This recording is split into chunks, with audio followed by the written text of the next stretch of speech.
Hello welcome भाई लोग। आज हम लोग जर्मनी के एकीकरण के बारे में पढ़ेंगे, जो कि क्लास 10th का मोस्ट इम्पोर्टेंट क्वेश्चन है, जो कि वर्ल्ड हिस्ट्री के अंतर्गत आता है। क्लास 10th का हिस्ट्री, ठीक, जो कि अदर एग्जाम में भी एक जर्मनी का एकीकरण पूछता है। ठीक, जर्मनी के बारे में हम लोग पहले जानेंगे। ठीक, जर्मनी कितने भाग में बांटा हुआ था और उसका एकीकरण किसने किया था। ठीक, जर्मनी का एकीकरण करने के लिए बिस्मार्क जो था, बिस्मार्क महत्वपूर्ण भूमिका निभाया। कौन? बिस्मार्क, जर्मनी का एकीकरण में। ठीक, और इसके बारे में और भी पढ़ेंगे। बिस्मार्क ने कौन सा नीति अपनाया। ठीक, और बिस्मार्क जर्मनी के एकीकरण के लिए कितना युद्ध लड़ा, किन किन देशों के साथ युद्ध लड़ा। ठीक, ये सब के बारे में हम लोग जानकारी प्राप्त करेंगे। तो चलिए शुरू करते हैं। फ्रांसीसी क्रांति से पूर्व। अब सबसे पहले यहाँ पर एक क्वेश्चन है, फ्रांसीसी क्रांति हुआ कब था। फ्रांस का जो क्रांति था 1789 में हुआ था। ठीक, वही बोल रहा है। फ्रांसीसी क्रांति से पूर्व जर्मनी लगभग 300 छोटे छोटे राज्यों में बांटा हुआ था। कितने? फ्रांसीसी क्रांति से पूर्व था जर्मनी लगभग 300 छोटे छोटे टुकड़ों में बांटा हुआ था। ठीक है, जिसे नेपोलियन ने बाद में 39 राज्यों का एक संघ बना दिया है। उसके बाद नेपोलियन जो था 300 भाग को तोड़कर जोड़कर जैसे भी हुआ उसको 39 राज्य बनाया। ठीक, कितने राज्य? 39 राज्य। इसी राज्य को इसी 39 राज्य का एक संघ बना दिया। ठीक, और इसी को जर्मन राइन संघ कहते हैं। क्या कहते हैं? जर्मन राइन संघ, जिसका स्थापना 1806 में किया था। कब किया था? 1806 में किया था। यह जो था ना जर्मनी, यहाँ पर राजनीतिक रूप से अलग रहता था लोग, और सामाजिक लोग, जो कि समाज में अनेक तरह का लोग रहता था, और धार्मिक जो था, धार्मिक तरह से भी लोग अलग अलग धर्म के लोग था, अलग अलग धर्म को मानने वाले लोग रहता था। कहाँ? जर्मनी में। ये सब विषमता मौजूद थी, ये सब विभिन्नता मौजूद थी। ठीक,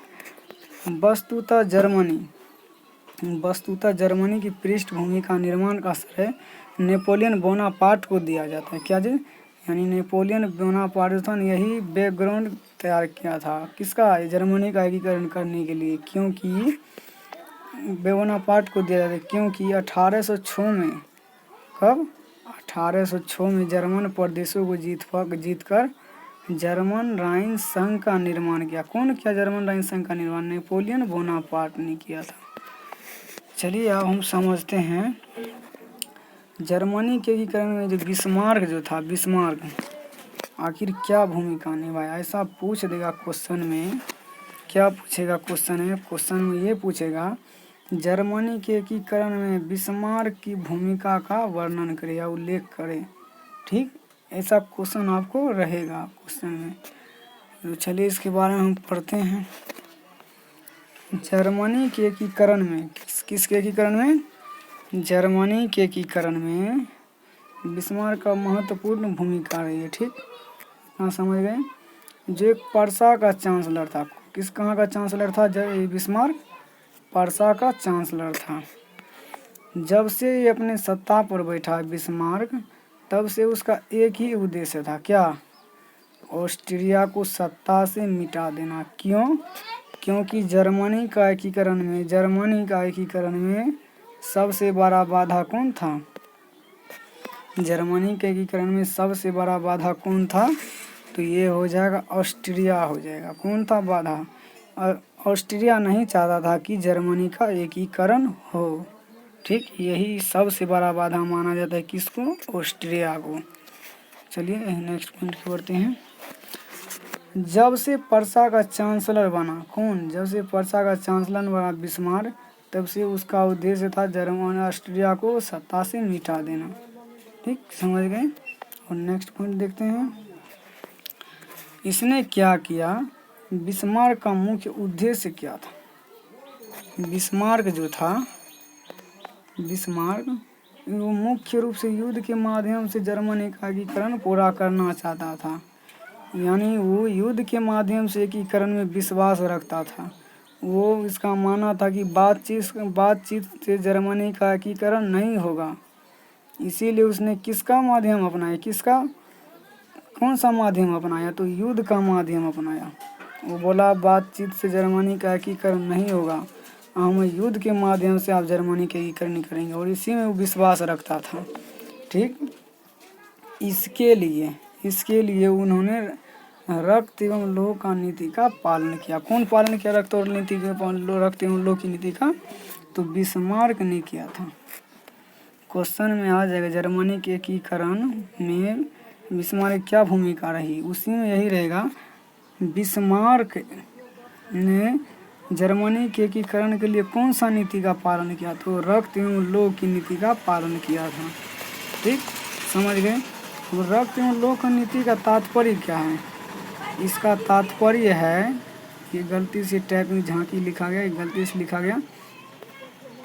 इसका जो था, इसका रक्त एवं लोह की नीति का तात्पर्य सैन्य के उपाय द्वारा, सैन्य उपाय द्वारा जर्मनी का एकीकरण करना। ठीक, नेक्स्ट पॉइंट की ओर बढ़ते हैं।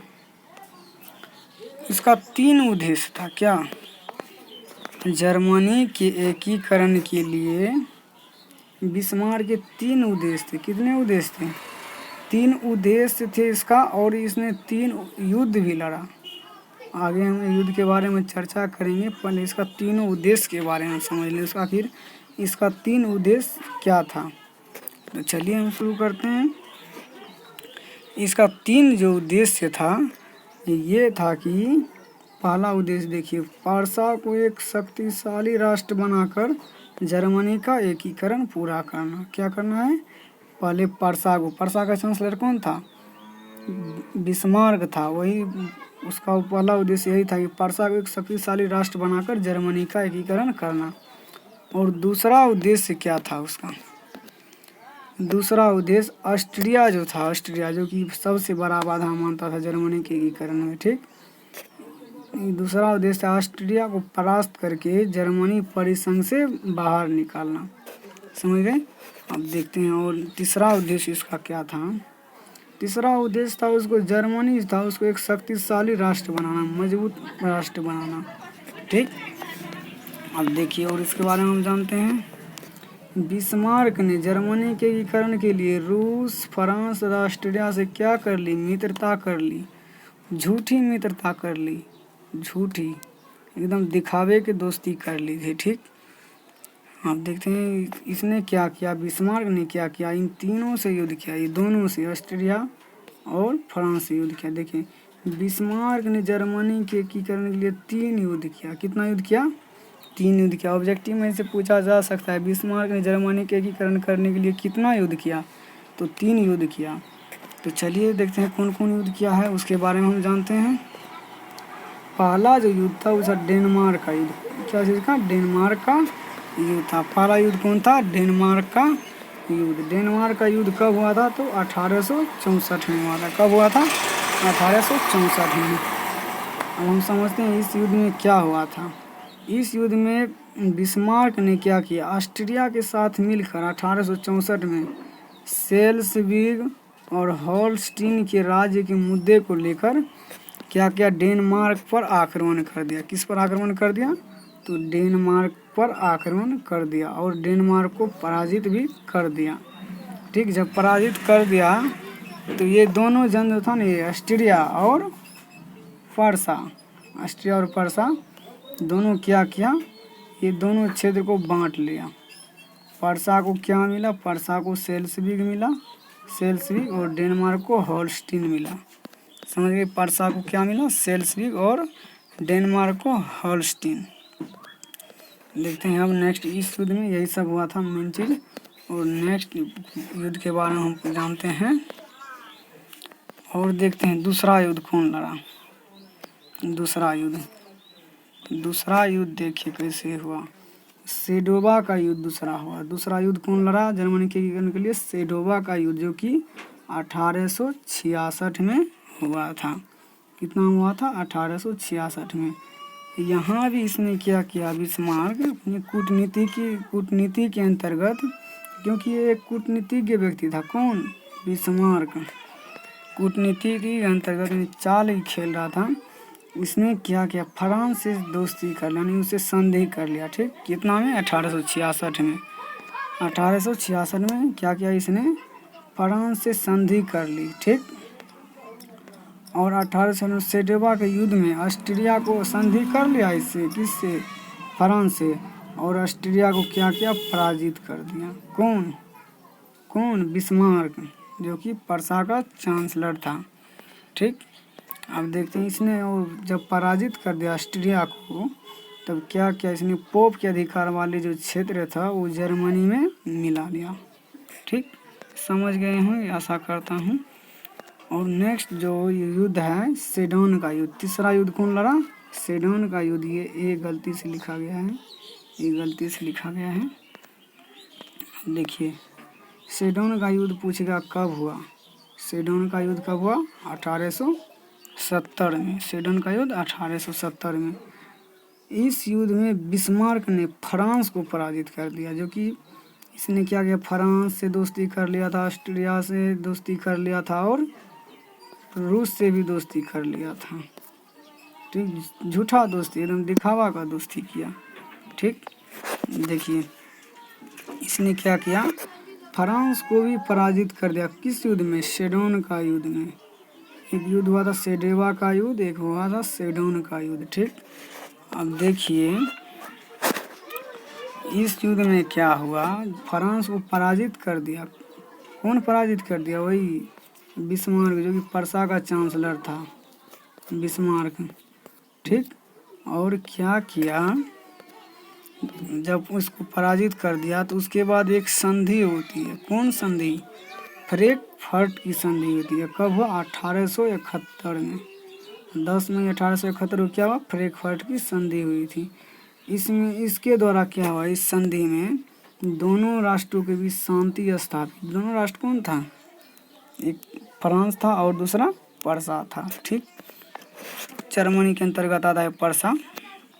ठीक, और उसके बाद क्या हुआ, जब फ्रांस के अधीनता वाले सारे क्षेत्र को, सारे जो क्षेत्र था राज्यों को मिलाकर जर्मनी का एकीकरण किया। इस तरह से इसका एकीकरण कब हो गया, किस संधि के द्वारा, किस युद्ध के बाद, तो सेडोन के युद्ध के बाद क्या हुआ, जर्मनी का एकीकरण पूरा हो गया। सेडोन का युद्ध कब हुआ था, तो 1870 में। सेडोन के युद्ध के बाद कौन संधि होता है, फ्रैंकफर्ट की संधि। ठीक, समझ गए हैं। और मेरा चैनल जो है उसको सब्सक्राइब ज़रूर कर लीजिएगा।